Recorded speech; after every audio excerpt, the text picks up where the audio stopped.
Hi friends, welcome to home journal. ഞാൻ ജ്യോതി സഞ്ജയ്. ഇന്ന് നമുക്ക് പഴംപൊരി ഉണ്ടാക്കാം. ചായക്കടയിലെ ടേസ്റ്റി പഴംപൊരി. അതിനായിട്ട് ഞാനിവിടെ കുറച്ച് ഏത്തപ്പഴം എടുത്തിട്ടുണ്ട്. നന്നായിട്ട് പഴുത്തതാണ് ഇത്. ഇനിയിപ്പം 1 കപ്പ് മൈദ വേണം. കുറച്ച് കടലമാവ് എടുത്തിട്ടുണ്ട്. അരിപ്പൊടിയാണിത്. ഇത് ക്രിസ്പി ആയിട്ട് കിട്ടാൻ വേണ്ടിയാണ് നമ്മൾ അരിപ്പൊടി ചേർക്കുന്നത്. ഇനി നമുക്ക് കുറച്ച് വെള്ളം വേണം. നമുക്ക് ആദ്യം അരിപ്പൊടി ഇട്ട് കൊടുക്കാം.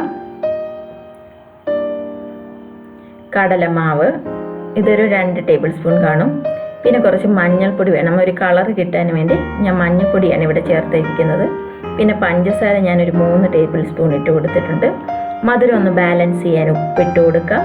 പിന്നെ കുറേശ്ശെയായിട്ട് നമുക്ക് വെള്ളം ഒഴിച്ചു കൊടുത്ത് ഇതൊന്ന് മിക്സ് ചെയ്തെടുക്കാം. ഇത് നമുക്കൊരു തിക്ക് ബാറ്ററായിട്ടാണ് വേണ്ടത്. ഇത് 20 മിനിറ്റിലേക്ക് നമുക്ക് മാറ്റി വെക്കാം. ഈ സമയത്ത് നമുക്ക് ഏത്തപ്പഴം കട്ട് ചെയ്തെടുക്കാം.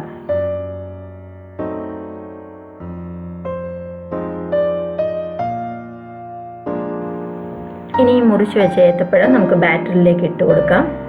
ഇപ്പോൾ 20 മിനിറ്റ് കഴിഞ്ഞിട്ടുണ്ട്. നമുക്ക് ഈ ബാറ്ററിൽ മുക്കിയിട്ട് നന്നായിട്ട് ഇത് കോട്ട് ചെയ്തെടുക്കാം. ഏത്തപ്പഴത്തിലെല്ലാം നന്നായിട്ട് ഇപ്പോൾ കോട്ടായിട്ടുണ്ട്. ഇത് നമുക്ക് ചൂടായ എണ്ണയിലേക്ക് ഇട്ട് വറുത്ത് കോരിയെടുക്കാം.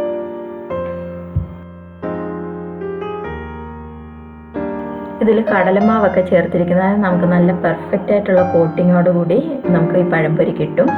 പിന്നെ അധികം എണ്ണയൊന്നും കുടിക്കില്ല.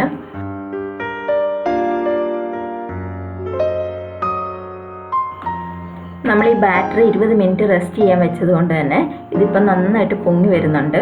ഇതിൽ ബേക്കിംഗ് സോഡയുടെ ഒന്നും ആവശ്യമില്ല. അപ്പോൾ നിങ്ങൾ ഇതൊന്ന് ട്രൈ ചെയ്യുക. നല്ല ഒന്നാം തരം പഴംപൊരി നമുക്ക് വീട്ടിൽ തന്നെ റെഡിയാക്കാം. ഈ വീഡിയോ നിങ്ങൾക്ക് ഇഷ്ടപ്പെട്ടിട്ടുണ്ടെങ്കിൽ സബ്സ്ക്രൈബ് ചെയ്യുക. Thanks for watching. Bye bye.